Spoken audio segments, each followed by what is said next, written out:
இல்லைங்களா? பேச்சு எப்படி இருக்கணும்னா இருக்கிறவங்களை எல்லாம் அப்படியே கட்டி போட மாதிரியான ஒரு பேச்சு இருக்கணும். அதை விட்டு போட்டு அங்க ஒரு பக்கம் பார்த்தானா பேச்சாளரை பிடிச்சி கட்டி போட்டாங்க. இனிமேல் நீ பேச வருவியா இல்ல, அப்படியெல்லாம் நிச்சயமா என்ன கட்டி போட மாட்டாங்க. நீ ஏமா இப்படி பண்ணிருக்க பத்தியா, நான் எவ்வளவு அழகா பேசிட்டு அவங்க எல்லாம் அழகா உட்காந்து கேட்டுருக்கேன்.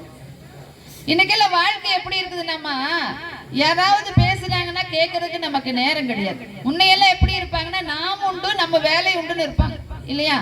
இப்பெல்லாம் எப்படி இருக்காங்கன்னா நாம் உண்டு நம்ம போன் உண்டுன்னு இருக்கிறாங்க.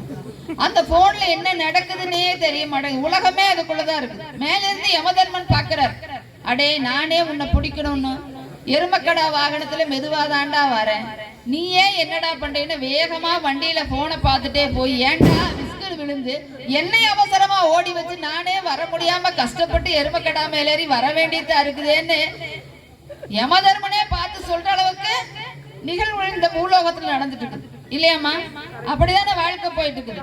ஒரு பக்கம் வாழ்க்கை இப்படி போயிட்டு இருக்கு, இன்னொரு பக்கம் எப்படி போயிட்டு இருக்குதுன்னா கணவன் மனைவி வீட்டுக்குள்ள எப்படி இருக்குதுன்னா முன்னையெல்லாம் ஒரு கூட்டு குடும்ப வாழ்க்கை நடந்துட்டு இல்லைங்களா?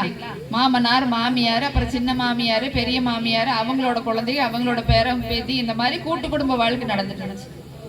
இப்ப ஹஸ்பண்ட் அண்ட் வைஃப் எப்படி இருக்காங்கன்னா புருஷனும் பொண்டாட்டி சேர்ந்து இருந்தாலே ஜாயிண்ட் ஃபேமிலின்னு ஆயிப்போச்சு. அன்னைக்கு ஒரு நாள் பஸ்ல வந்துட்டு இருக்கும்போது ஒரு சின்ன பொண்ணு பேசிட்டு வருது, நாங்கெல்லாம் ஜாயிண்ட் ஃபேமிலியா தான் இருக்கிறோம். நான் பக்கத்துல கொண்டு ஆஹா இந்த காலத்துல இப்படியும் ஒரு பொண்ணு இருக்குதா, ஜாயிண்ட் ஃபேமிலியா வாழ்ந்துட்டு இருக்கீங்களா?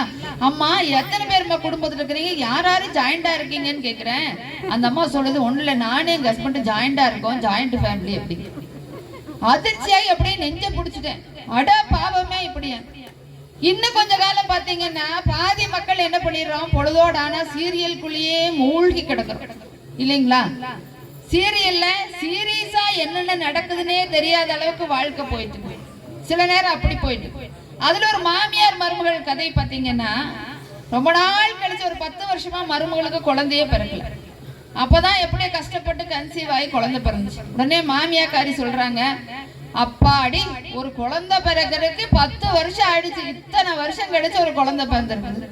அதுக்கு மருமக சொல்றான், நானாக முயற்சி பண்ணி என்னோட சுயமா நான் முயற்சி பண்ணி குழந்தைய பெற்றுட்டு இருந்தேன், உன் மருமகனை உன் மகனை நினைச்சிட்டு இருந்த அந்த குழந்தையும் கிடைச்சிருக்கான்னு சொன்னாங்க. இப்படி ஒரு வாக்குல போயிட்டு இருக்கு. இப்படி குழப்பமான நிலையிலே ஒரு தட்டு மக்கள் வாழ்ந்து கொண்டிருக்கிறார்கள், இன்னொரு தட்டு மக்கள் ஆன்மீகத்தை நோக்கி சென்று கொண்டிருக்கிறார்கள், இன்னொரு தட்டு மக்கள் பாத்தீங்கன்னா கல்வியை நோக்கி சென்று கொண்டு பலதரப்பட்ட மக்கள் பலதரப்பட்ட வாழ்க்கையை வாழ்ந்து கொண்டிருக்கிறார்கள் இல்லையா?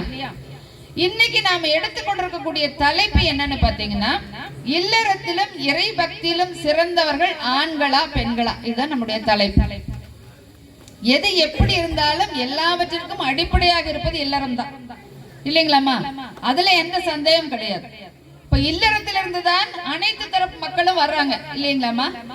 அதனால இன்னைக்கு நாம எடுத்துக்கொண்டிருக்கிறது ஒரு ஸ்பெஷலான தலைப்பு, இல்லறத்திலும் இறை பக்தியிலும் சிறந்தவர்கள் ஆண்களா பெண்களா. இத பத்தி உங்ககிட்ட பேசுறதுக்காக வேண்டி ஒரு நல்ல அறிஞர் பெருமக்கள் 4 பேர் வந்திருக்காங்க. என்னுடைய பெயர் உமா மகேஸ்வரி. SNMB கல்லூரியில நான் துறை தலைவராக பணியாற்றி கொண்டிருக்கின்றேன். துறை தலைவர், அதாவது HOD இருக்கேன், டிபார்ட்மெண்ட் HOD.